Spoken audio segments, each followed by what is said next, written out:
Prologue. Upon arriving at a 5-story building on the corner of Scranton and Bosworth in downtown Archer City, I took a deep breath. I looked up at the 5-story building, exhaled slowly, and pushed through one of the wide front doors. I checked the directory in the lobby for Dr. Annabelle Klein, the psychiatrist I was supposed to go see, and noticed she was on the 5th floor. A woman doc, huh? Should be interesting. I took the elevator up to the 5th floor and found her office all the way down at the end of the main hallway. I opened the door and was greeted by a lovely receptionist who asked me my name. And when I told her Ryan Cross, she asked for my insurance card. After she'd made a copy of it, she said that all too famous line, "The doctor will see you now." The inner office was marked with a discreet brass nameplate. The room was small and held 2 oversized blue chairs with modern-looking table and a homey lamp between them and a grayish recliner opposite them. I'd only just gotten comfortable when the door opened and the doctor walked in and sat in the other chair. Dr. Annabelle Klein was a very beautiful woman, originally from one of the Polynesian islands. She had thick black hair that sat just above her shoulders, and she had very pretty dark eyes as well. "Look, Doc, I don't really know why I need to be here. I'm not crazy or anything like that." I crossed my hands in my lap to remind myself to stay calm. "You know, Mr. Cross, in my line of work, when someone says they're not crazy, that usually means they have problems that they need to work through. That may be so, but I'm really busy, and I need to get back to work." "I understand, but until you complete the required number of sessions, I can't sign the paperwork, and if I don't sign them, you won't be able to stay working." I stood up and stared at her, trying to keep cool. "You have no idea what I'm working on, and you have no idea the amount of stress I'm under, so I would appreciate it if you would just sign the paper so I can focus completely on my current caseload." "Detective Cross, you need to sit down. I will sign those papers as soon as you can tell me exactly why you were given an order by your supervisor to attend these sessions to learn to control your anger." "Since you put it that way, Doc, I guess I'm here for the duration." She flipped open a thin manila file folder and scanned through what must have been the initial information I'd given them over the phone. "So you're a detective? Have you always had an anger problem?" "No. Actually, I used to be a pretty calm guy. I never let anything bother me too much." "And when did that change?" "It all started about 2 years ago when my wife and I decided to take our 3 kids camping for the week. We packed up the trailer and headed to our favorite spot deep in the McDougall Gate Woods. The woods are nestled against the Granite Mountains. The forest is old and really dense, so not a lot of sunlight gets through. When it rains, the woods take on an almost eerie feel because of the moisture that gets trapped in the fog will weave its tendrils through the trees. We had made it a point to go camping there at least once a month during the summer months. This particular trip was in late July. It was a beautiful day, and the temperature was cool 75 degrees, the perfect weather for camping. I'd heard the news report on the radio about some campers reporting seeing some wolves in the area where we were headed. My wife, Lauren, was concerned that we might come across them. I told her not to worry about it, that we just needed to make sure and not leave any food out. That seemed to make her feel better, and we continued on our camping spot. Hindsight, what it is as if it were, I would have turned the car around at that, or at the very least, I would have picked a different spot to camp. "What happened on that camping trip, Detective?" Call me Doc. Call me Ryan, Doc." "All right, now tell me, Ryan, what happened to you and your family on that camping trip?" "Doc, you wouldn't believe it even if you'd seen it yourself." "Ryan, you won't know what I believe unless you tell me." "You do have a good point there, Doc." I took a deep breath and blew it out slowly. I should have listened to my wife. Doc, I should have listened to her. It all started out on the 3rd day of the week-long camping trip. We hadn't seen any werewolves for the past 3 days. We hadn't even heard a single howl either. I thought we were safe. Late that evening, I was awakened by some rustling outside the tent. I lay there for a couple of minutes, wondering if I'd actually heard something, and then I heard it again, so I decided to investigate. I grabbed my Sig Sauer Nitron 19 11 from its holster, climbed up out of the tent. As soon as I stood up, I was face to face with the biggest wolf I had ever seen. He stood his ground and snarled. I knew I had to keep the thing away from the tent and my sleeping family. The wolf growled low in its chest and then leapt at me. I could feel my heart hammering in my chest as I relived that awful memory. I only had enough time to get off one shot, and unfortunately, it wasn't a good shot.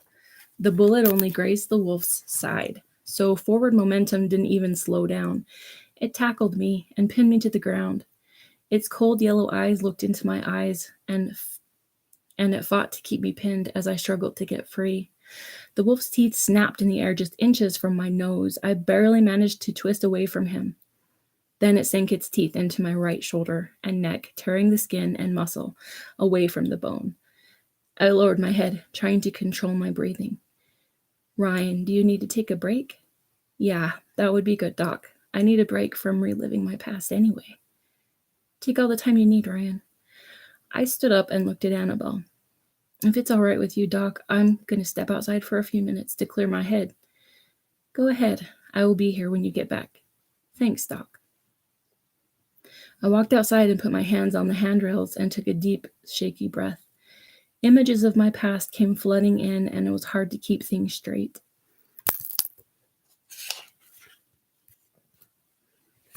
Chapter 1.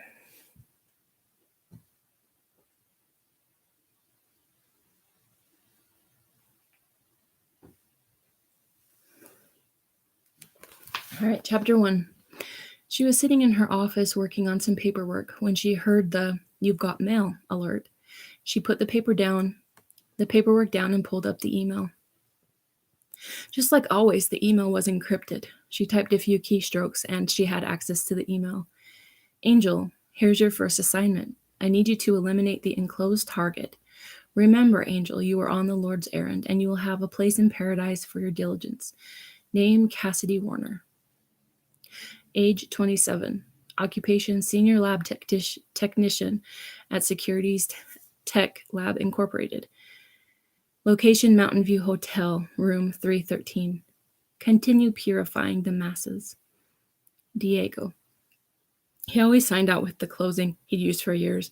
She smiled and shut her laptop. It was time for the office to close for the night anyway. She swung one leg over the seat of her hog and kick-started the engine.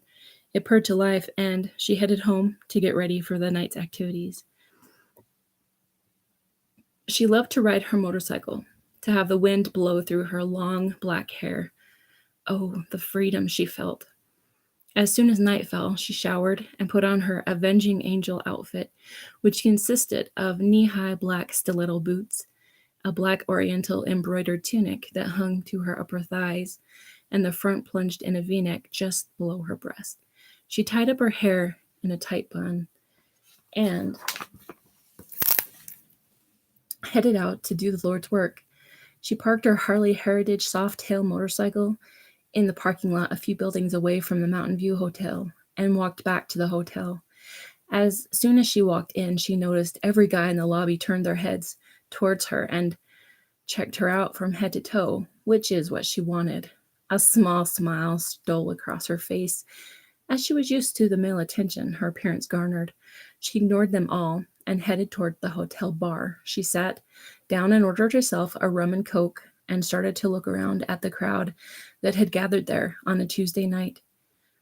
A couple of minutes later, she saw her target in a corner booth having an intimate conversation with her date. She watched them discreetly for the next few moments, trying to decide the best course of action. Angel decided to move to an empty seat at the bar that was right next to the table that her target was sitting at. She made sure that the gentleman friend that was with her target was checking her out as she sat down on the stool and sipped her rum and coke. She made it a point to glance over at her target and the guy that's with her every few minutes, and she even bought them another drink. When they found out it was Angel who bought them their drinks, they invited her to sit with them.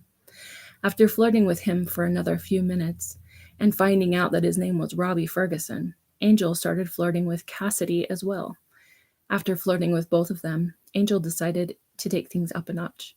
She stood up, looked at Cassidy, the woman would soon feel the wrath of her justice, and gave her a "I want you" smile, and Cassidy motioned for her to have a seat next to her.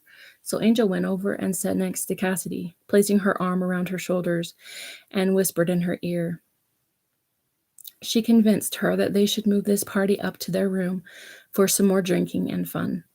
At this point, Angel knew she had them right where she wanted them, and it was only a matter of time before the target was eliminated. Before she met them at the room, she stepped back to the bar and bought a bottle of rum and a bottle of Coke, knowing the darkness of the drink would definitely hide the powder if it didn't quite dissolve all the way. She paid the bartender, grabbed both drinks, and headed up to the third floor. When she got to the room 313, she stood in front of the door, chuckled softly to herself, and then knocked. Robbie answered the door with his shirt already unbuttoned and said, "Hello there, you sexy thing. Come on, we've been waiting for you." The music in the background was low and seductive. Well, I had to get the good stuff. She held the bottles of rum and Coke. Angel walked in and showed Cassidy what she had bought on her way to gather the glasses and ice from a small table in their room. She strategically started pouring all 3 drinks with her back to them, and then she glanced over her shoulder to make sure they were distracted by each other. She emptied a vial of white powder into both drinks. She stirred it in quietly, and then turned and handed each of them a glass. Angel had both of them sit down. The couple sat on their bed with their drinks. While they drank them, she began to move her body sensuously to the music. Cassidy mentioned she was feeling lightheaded, and Angel knew that the drink was doing what it was supposed to do. She wrapped her arms around the woman's shoulders and helped her lie down. "It looks like you've had a little too much rum and Coke, my dear. Just lay here and relax." "But I wanted to have some fun," Cassidy said in a slightly slurred voice. Angel strokes her hair. "Don't worry, there will be plenty of fun to be had." Robbie leaned over and said, "I'm not feeling so well." "I'm sorry, lover," she said with a smirk. She touched his shoulder and took a step back and placed a roundhouse kick to his jaw, knocking him out. His limp body fell back against the headboard with a thud. She looked down at him and smiled. "We can't have you interfering now, can we?" She looked over at Cassidy, as she planned. As she pulled the black gloves out of her evening bag, she slid them on and reached down, pulling her 12-inch dagger from the sheath inside her right boot. "Now, Cassidy, you have the privilege of being the first victim in a long line of victims, as I single-handedly kill all the moon changers and end this abomination." With that, she climbed onto the bed, stripped Cassidy of all her clothes, and straddled her naked body. Angel looked down at her victim with disdain and plunged the dagger into Cassidy's chest, burying the entire blade. Angel then raised her head and hands in praise to her god as blood flowed out of the wound. She patiently carved the words, "Moon changers must die," into the woman's chest. The blade that it was carved with had a silver in the blade, so, like the one before, the wound turned red as it blistered. She stabbed the dagger back into the hole in Cassidy's chest. Her hand slid through Cassidy's blood. She used it to write on the bathroom mirror, "This isn't the end."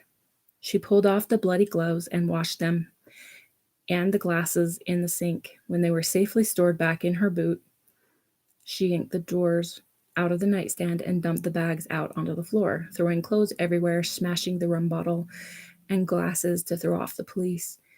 She paused at the door to admire her handiwork, and then she said to herself, "One final thing." She pulled the dagger from Cassidy's body and saw that the message carved into her chest had cauterized at the edges. She wiped her bloody dagger on Cassidy's shirt and then slid it back into its sheath. A quick glance at the bathroom mirror confirmed that she still looked flawless, but her message had started to drip down the glass. She walked calmly back to her motorcycle, hopped on, and headed home. Chapter 2. 3 a.m., and I was awoken by my cell phone at full volume, belting out the words to "American Woman" by Lenny Kravitz. I sat bolt upright, grimacing with the all too familiar pain in my right shoulder and neck. I gently touched the area, trying to wake up. I grabbed my cell phone off the end table and touched the answer button. This is Detective Cross. Hey, partner, we're needed downtown. Ryan, there has been another one. Are you sure, Frankie? Yeah, the MO is the same as the other two. All right, give me the address and I'll meet you there. I grabbed a quick shower, toweled off, brushed my teeth. My beard, which only covered my chin, could fend for itself. I dressed and clipped my detective badge to my belt. I checked my Sig Sauer Nitron 1911, chambered around, and clicked off the safety before sliding it into its holster. I stopped in front of the mirror in the hall. I haven't ever been a tall man. I stand only 5'8", and I weighed a solid 200 pounds. But what I lacked for in height, I made sure I made up for with strength, grit, and determination. I took a quick look at myself and wondered for a moment if I should grow my hair out to cover the scar on my head. It can be seen clearly since I usually sport the bald look. I shook the thought out of my head and ran out the door. My black Jeep Wrangler burned down the highway towards the scene of yet another murder in a string of horrific murders, all in the downtown area. The responding officers already had the crime scene taped off when I arrived at the Sunset Inn. I got out of my Jeep and approached the crime scene. I saw my partner, Frankie Storm, talking to one of the crime scene techs. For about the 100th time, I admired her ability to carry off the short black hair that is barely long enough to cover her ears. She had bright green eyes, pale ivory skin, and a smile that when you saw it, you just couldn't help but smile back. Frankie is a couple of inches shorter and half my weight. Frankie is a couple inches shorter and about half my weight, but Frankie is no pushover. She has as much grit as her partner does. I went under the crime scene tape and walked over to find out what exactly happened. Hey, Frankie, what do you got? Looks like the same MO as the other ones. Killed one and the other was left alive. The victims are Mr. Jasper O'Connor, age 27, and Mrs. Jackie Rosengard, age 30. Both married, just thought to each other. We assumed they were here for romantic reasons, and the responding officer tried talking to Mrs. Rosengard, but she couldn't remember anything about the night. She said the last thing she remembered was meeting Mr. O'Connor at a hotel bar. Hopefully the evidence we collect will shed some light on what happened and why. Let's see the body and the rest of the crime scene. All right, let's get to work, partner. Frankie and I walked into the hotel room where the murder had taken place. The body was found in the same position, in the same location as the victim at the other crime scene that my partner and I had investigated. I could smell the same perfume I'd smelled at the first crime scene. The man had been stripped of all his clothing and the phrase, "Moon changers shall die," carved into the victim's chest. The weapon was still unaccounted for, just like in the other case. The rest of the hotel room had been ransacked. I did notice that there was water, broken glass, and a few rose petals on the floor next to the table. On the mirror in the bathroom, written in the victim's blood, was the message, "This isn't the end." Frankie, look at this. I pointed at the glass and the rose petals. Looks like the victims were in here for romantic reasons. I think so too. Have the crime scene investigators dusted for prints yet? She pointed at the two plainclothes officers. They're just getting started now, Ryan. But I doubt they'll find any. After all, there weren't any at the other scene. Let's hope they find some here. What about witnesses? Well, the gentleman at the front desk told the responding officers that the maid who was servicing the rooms on this floor saw a woman with black hair that was pulled up in a tight bun, knee-high black stiletto boots with a black oriental embroidered tunic that hung just to her upper thigh, and the front plunged in a V-neck just below her breast, leaving as she entered the room next door. When she came in here to clean, she found the bodies. She thought both of them were dead, but then the woman moaned. The maid hurried the woman out of the room and notified front desk. When the manager was notified, he called us.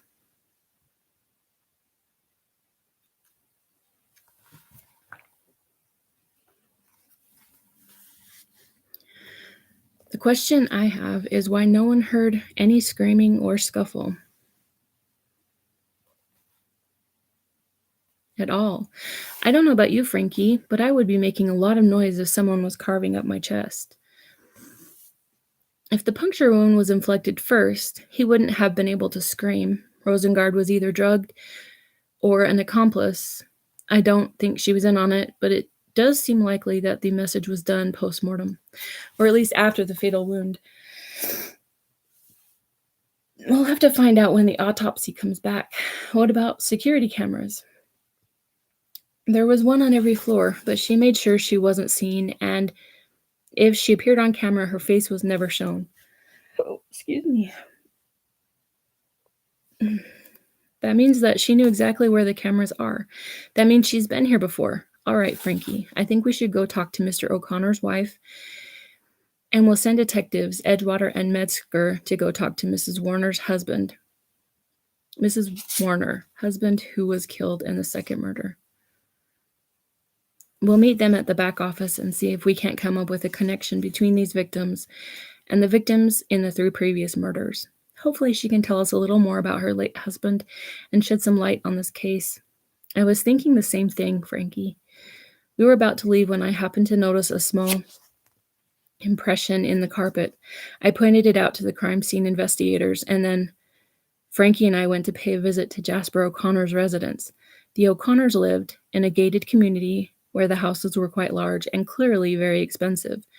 Their house was a large 3-story dark red brick house with gray stucco accent and a 3-car garage. I parked on the street and we walked up the driveway and rang the doorbell. When the woman answered the door, I could tell she'd been crying. Miss O'Connor? Yes. Mrs. O'Connor, I'm Detective Cross and this is Detective Storm, and we're here to ask you some questions about your husband. What happened? Where's my husband? I'm sorry to have to tell you this, Mrs. O'Connor, but your husband was killed early this morning. No, it can't be. He can't be dead. I just talked to him last night. Could we come in and talk, Miss O'Connor? Yes, of course. Come in, please. She led us to her living room, where the decor was modern but classic. Was more modern than classic, but it looked nice and homey, to say the least. Please, detectives, take a seat and call me Jessica. Thank you, ma'am. How long were you and Jasper married, Mrs. O'Connor?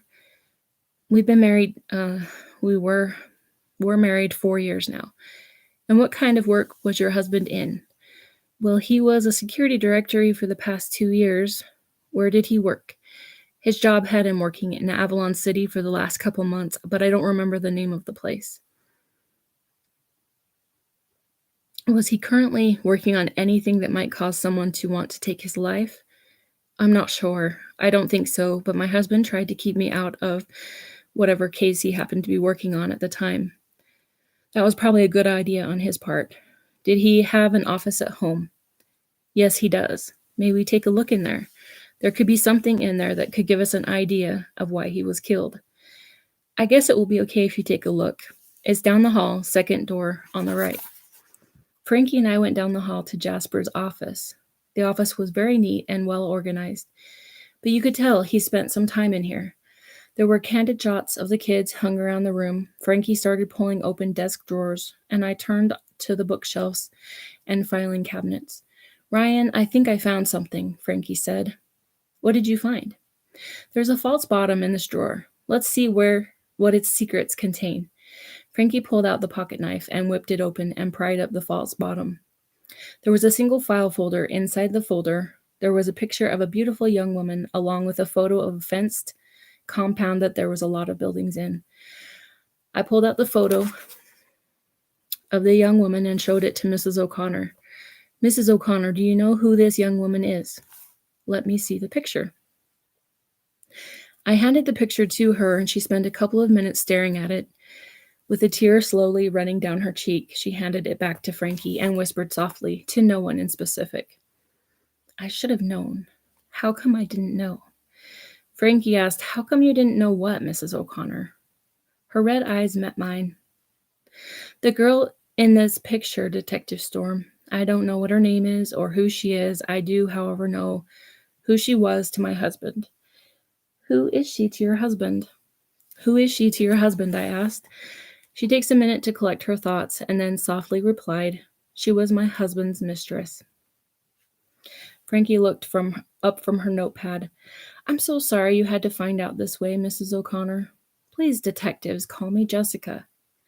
All right, Jessica, is there anything else that you can think of that would shed some light on the situation and help us find your husband's killer? I asked. The only thing I can think of is that he's been very secretive the past few weeks and has been taking on a lot more cases. Later, her voice trickled off as she realized what this meant. These cases he was assigned to, was he working nights or during the day? All of them were at night. I asked him not to take the ones at night, but he did anyway. I just kept telling myself he was trying to get us extra money. He's been really angry over the past few weeks, and again, I thought that was just because of all the extra cases he was working. Now I'm wondering if it's because he was cheating on me. All right, Jessica. I'm going to leave. Let's see. All right, Jessica, I'm going to leave you my card. If you can think of anything else that might help, give me a call. I will, Detective Cross. Oh, and Detective Cross, make sure you catch the monster who killed my husband. We will, Jessica.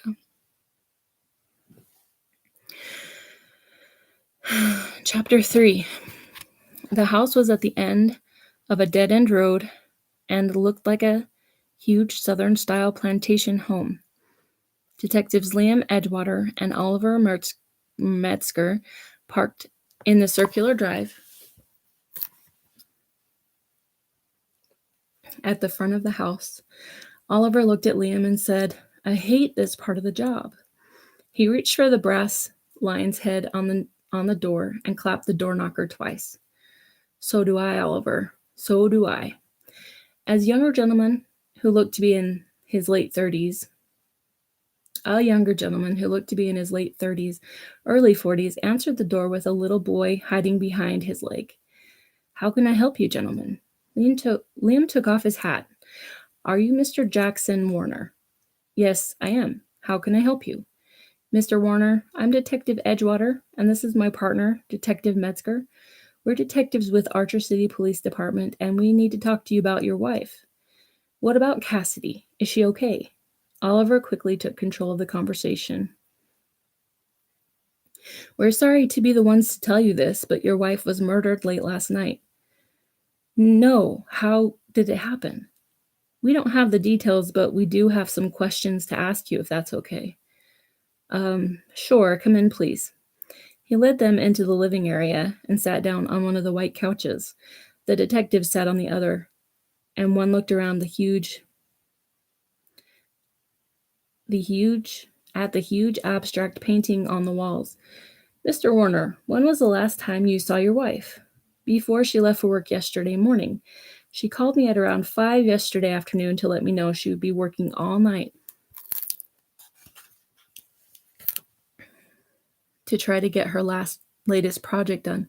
I told her not to work too hard and that I love her and I would see her in the morning. If I'd known that would be the last time I would get to talk to her, I would have said more. What does your wife do for work, Mr. Warner? She's a senior lab technician for a Fortune 500 company called Securities Tech Incorporated. Does she work through the night very often? Mr. Warner stared at the floor for a few moments, then responded, a lot more than I would have liked, but I know how much she loved her work. So I didn't say anything. But yes, she did work through the night about 2 to 3 times a week, usually. On the night she worked late, who did she work with? She had 4 other lab techs she's over, and they usually work together. Liam stopped writing and looked up. They worked with your wife all night? As far as I know, yes, they did. I went and dropped off some takeout for all of them around 8 or so. I think they were all there and planning on working well into the morning. Do you happen to know their names? No, but the company could probably tell you. Liam made another note, and Oliver spoke up again. Do you know what she was working on?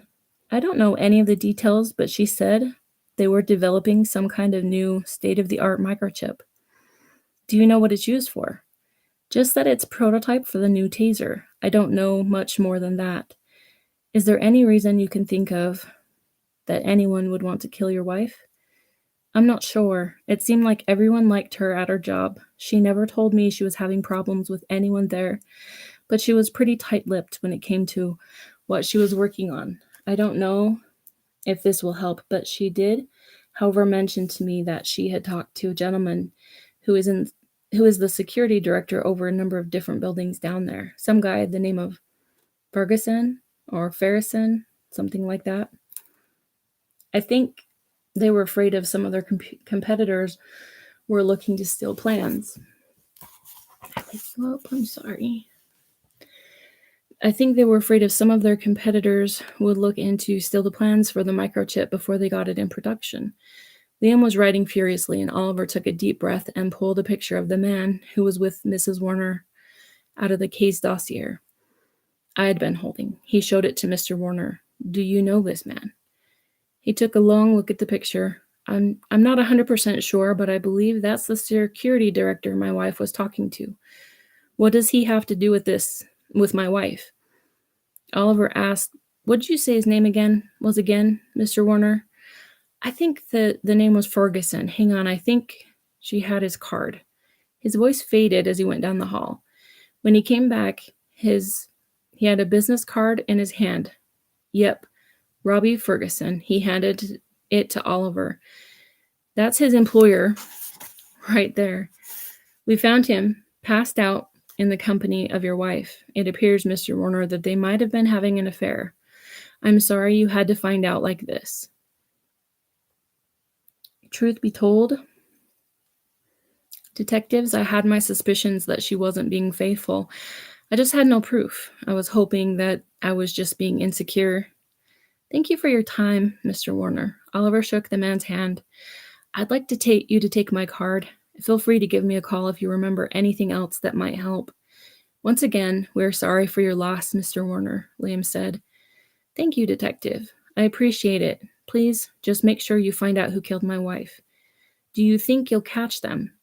We'll do our best to catch whoever did this. He put his hat back on, and they went out to their squad car.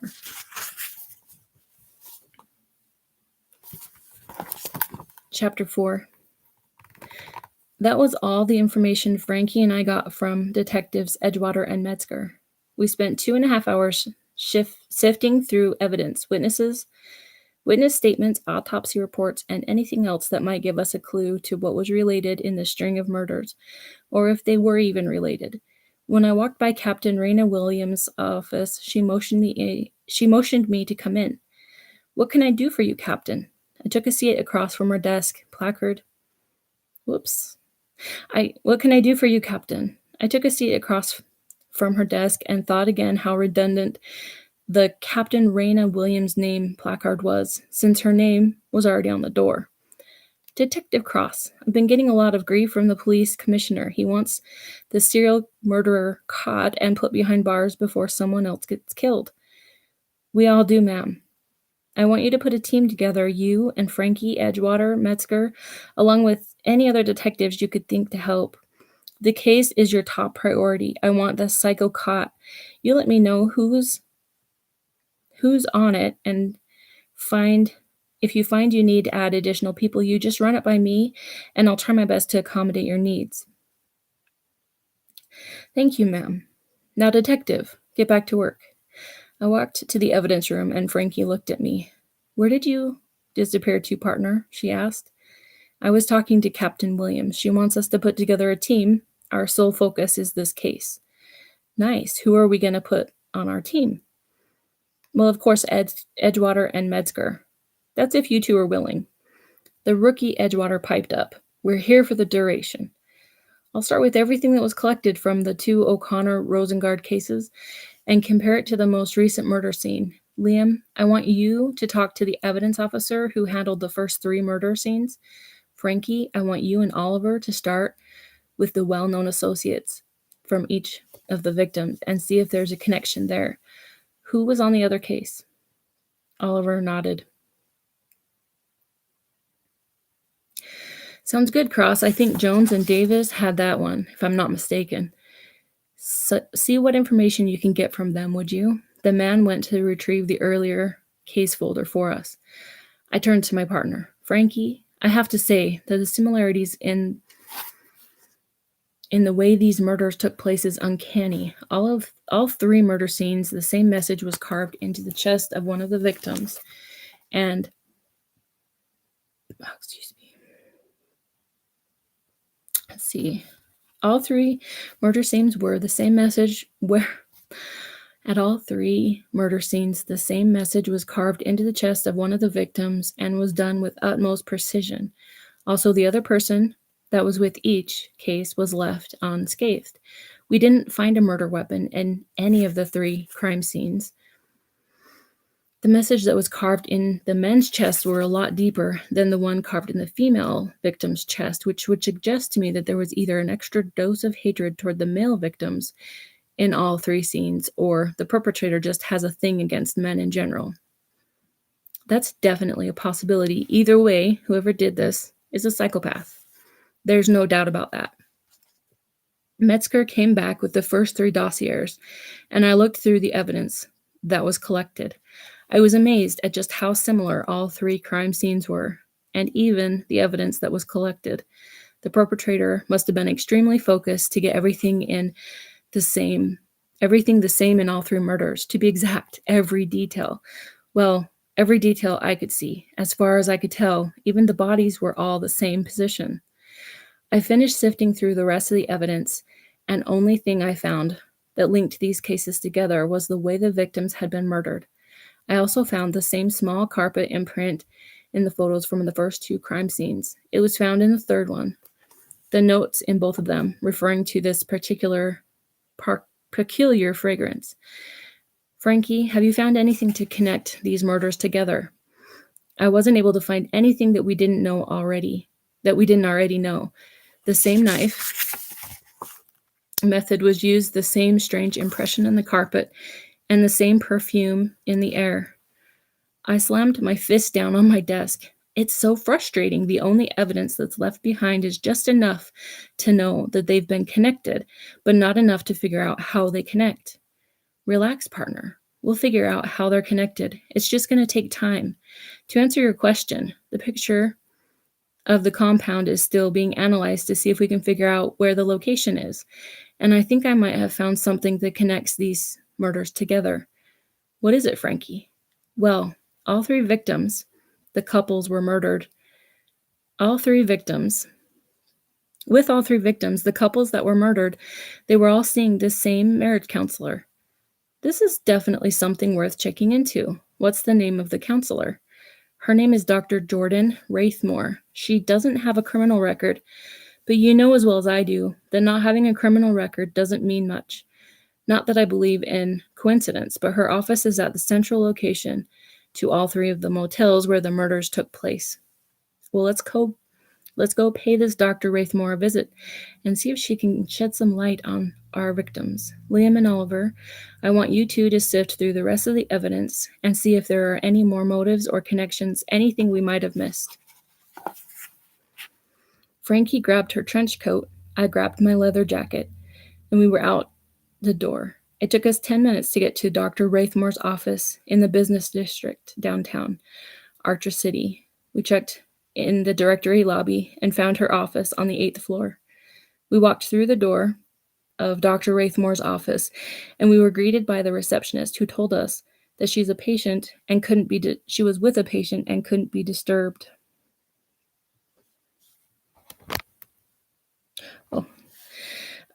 Sorry.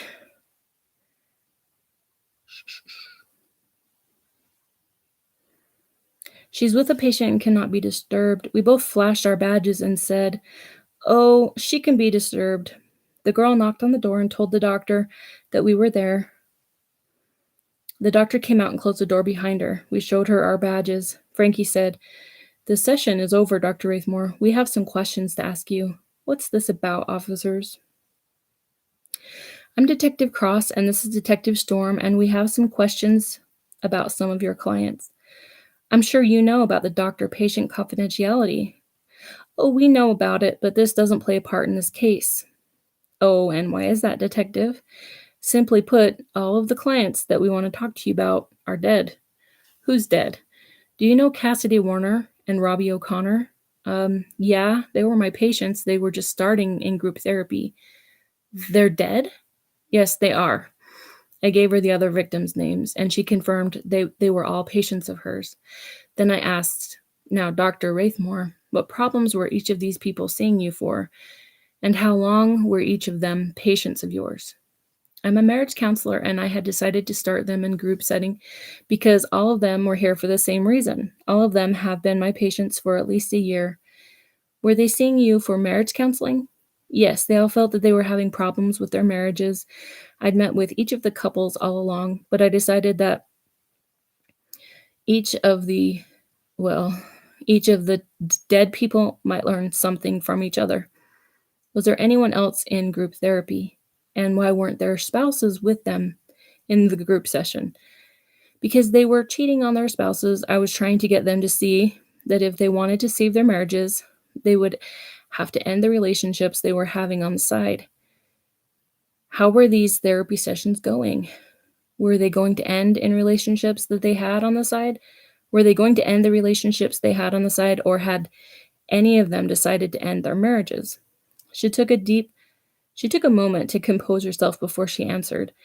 No, they weren't. None of them had decided to do either one. Their frame of mind was such that they didn't think they were doing anything wrong. They simply thought that they were fulfilling their basic human urges, and there was nothing wrong with that. They kept telling me over and over again they were not going to stop, and they were holding on to their marriages for the sake of their families.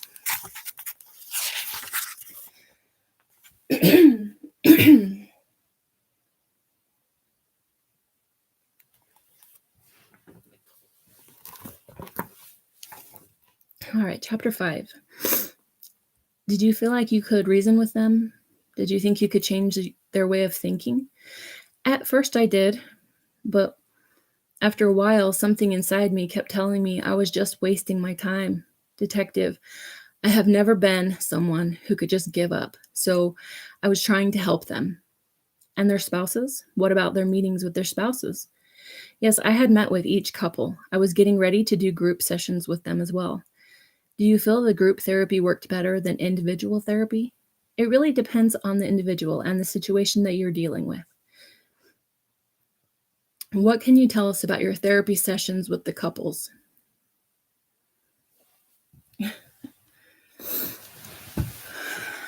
Okay, I'm going to put this book here now so you have something to look at besides my lap. I hope you can hear me okay. All right. And their spouses, what about meeting with their spouses? Yes, I had met with each couple. I was getting ready to start a group session with them as well. Do you feel that group therapy worked better than individual therapy? It really depends on the individual and the situation that you're dealing with. What can you tell us about your therapy sessions with the couples? Just some basic information. Anything else is doctor-patient confidentiality. Each of them came with me with their spouses at first, each wanting me to help them repair their marriages. Did any of the couples know each other? Know the others? Not to my knowledge, but they met each other and were getting ready, and they were getting to know each other during the sessions and the support cases. They were getting to know each other through the sessions and the support classes. Did any of them have enemies? Did anyone have a reason to want them dead? Not that I know of. Not that I know of. I mean, I would say their spouses, except they had no idea that they were being cheated on. Just one more question, doctor, and then we'll let you get back to work. Where were you 2 nights ago around 11 o'clock? Just what are you implying, detective? She crossed her arms defensively. I'm not implying anything, ma'am. It's just a routine question. That's all. So, where were you? Her arms remained crossed. Well, I had left the office around 8, and then I met a friend for drinks at 9. I got home around 10:30. What did you do before you went to bed that night? I finished up some paperwork for the next day, and I went to bed around 11:30. Were you home all night alone? Alone all night, doctor? Yes, I was. I'm not married and I don't have a lot of time for social life. Thank you for your time, doctor. If you can think of anything else that might be helpful, be sure to let us know. I handed her my business card. I will, detectives. As we were walking out of her office, I couldn't shake the feeling that she wasn't telling us everything. At the time, I had no idea what she was trying to hide from us, but I had the feeling that we would definitely be back to talk to her more before this case was closed. What do you think about the good doctor, Frankie? The feelings I got while you were speaking with her is that for the most part, she's telling us the truth, but I have the nagging feeling that she isn't telling us everything. It felt like she was holding something back. That much I do know. I couldn't agree with you more, Frankie.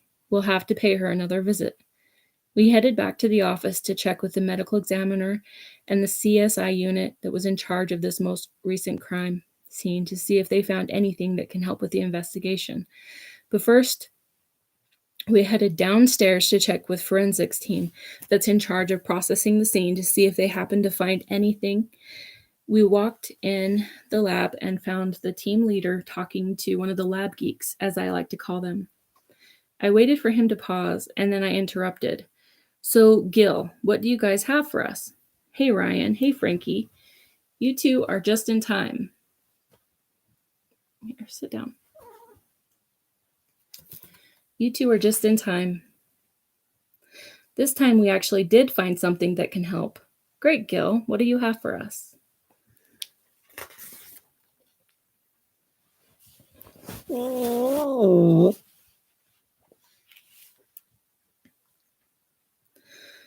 Well, we found a very small scrap of black fabric in the right hand of Mr. O'Connor. That's good news. What were you able to tell from it? We sent it to get processed. We should get the results in a few hours. Excellent. Did you get a positive ID on the woman in the security camera footage? Not yet, unfortunately, but they're still working on it. I was disappointed, but I said, okay, just the same. We went to the ME's office to have a talk with Dr. Jalen Duckworth, our ME. His office was on the main floor. Hey, Doc, what information can you tell us about our victims? Well, I can tell you that all of the wounds of the victims were in the same place. A stab wound at the left lung between the 6th and 7th ribs. Moon changers must die across the stomach above the navel. What about the murder weapon? Well, we know it's some kind of bladed weapon, and that has a long, slender blade that was made out of a combination of stainless steel and silver. How do you know the shape of the blade? We can tell it was thin because of the shape of the hole of the blade. We know it was long because each time the subject killed the male, the depth of the stab wounds were deeper than the stab wounds of the female victims. The subject's rage grew as well, but the width of the blade is the same. We know the composition of the blade because we tested it and found it to be made of stainless steel and silver. We also found the edges of the wounds on each victim looked like they were almost burned. I haven't been able to surmise if the blade that killed them was heated or if it was a reaction to the silver blade itself. Were there any drugs in the victims' systems? Yes. Each of the toxology report shows that in each case there was alcohol and significant amount of flunitrazepam, more commonly known as rohypnol, in the bloodstream. Rohypnol, isn't that the date rape drug? Very good, detective. Rohypnol is a highly illegal drug here in the States. It is odorless, tasteless compound, typically mixed into alcohol.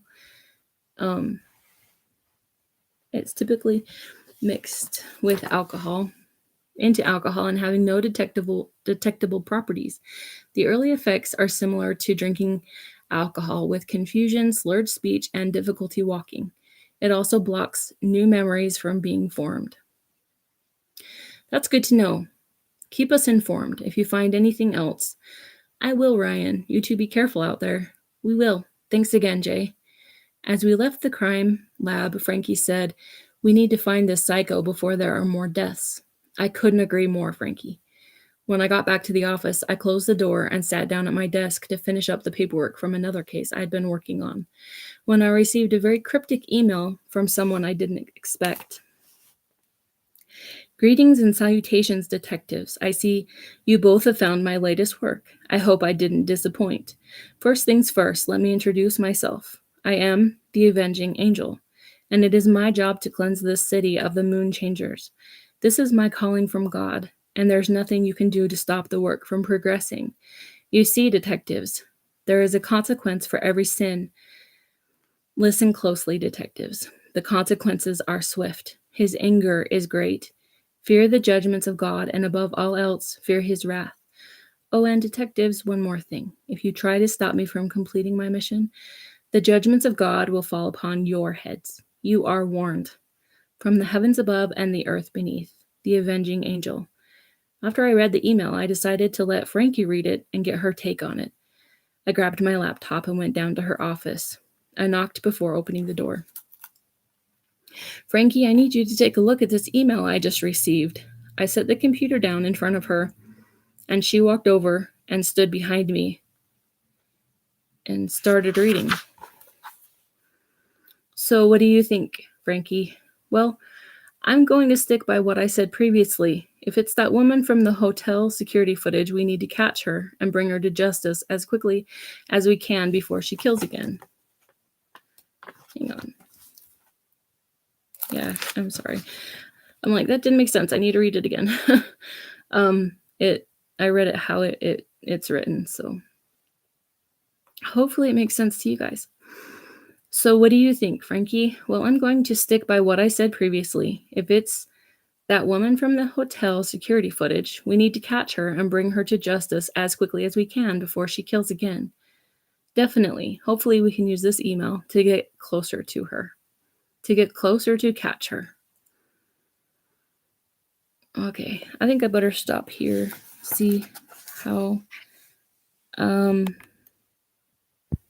this worked. And I'll do more later if it worked out good. I might have to edit it still. All right. Start chapter 6 maybe tomorrow. Okay. Bye.